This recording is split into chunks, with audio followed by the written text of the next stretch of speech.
The first thing Daniel saw that morning was blood on the white bedsheet. His heart slammed against his ribs.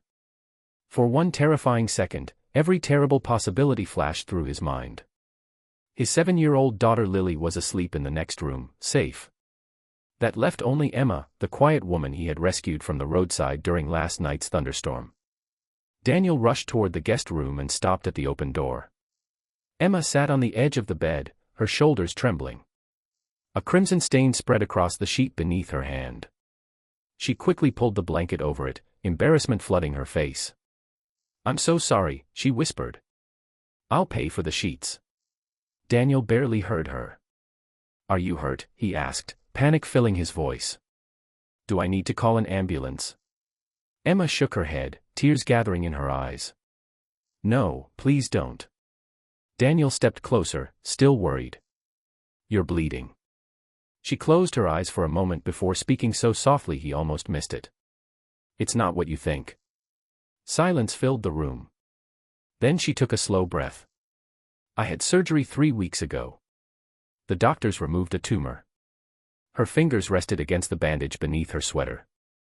"The wound reopened a little during the storm yesterday. I didn't want to tell you because you'd already done so much for a stranger." Daniel's racing heart finally slowed. "You scared me." "I scared myself," Emma admitted with a weak smile. He knelt beside the bed. "Forget the sheets.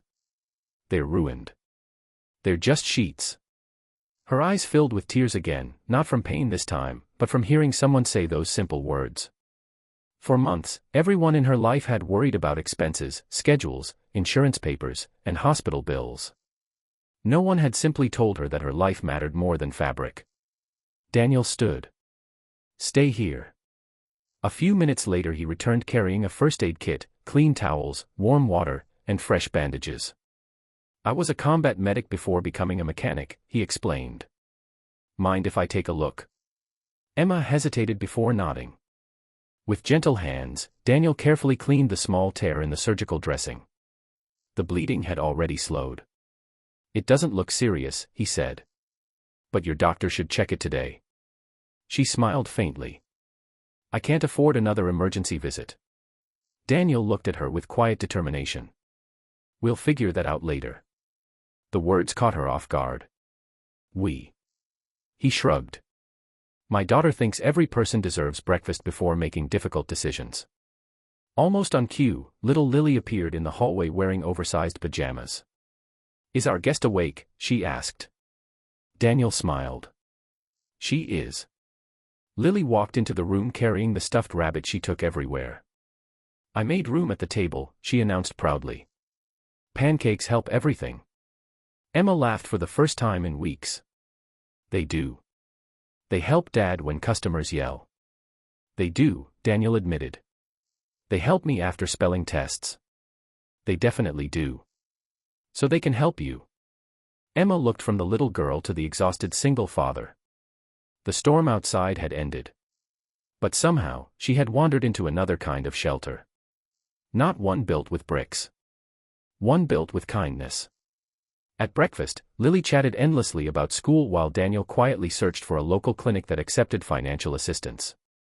Emma watched them from across the table. Just yesterday she had believed she was completely alone. Now someone was pouring her coffee. Someone else was insisting she eat another pancake. She lowered her eyes, overwhelmed. "I don't know how to thank you." Daniel smiled. "You already did." She looked confused. "When you trusted a stranger enough to knock on my door last night." Emma stared at him. "I thought I was asking for a place to hide from the rain." "You were. But maybe," Daniel said gently, "you were also giving us a chance to help." For the first time since her diagnosis, Emma felt something stronger than fear. Hope. Outside, sunlight broke through the gray clouds, washing the world in warm gold. Inside, the stained bedsheet still waited upstairs. Neither of them cared anymore. Because the blood had not been the beginning of tragedy. It had become the beginning of trust. And sometimes, the most frightening moment in life is only the doorway to discovering that even after pain, loss, and loneliness, there are still people willing to whisper the words every broken heart longs to hear. "You're safe now."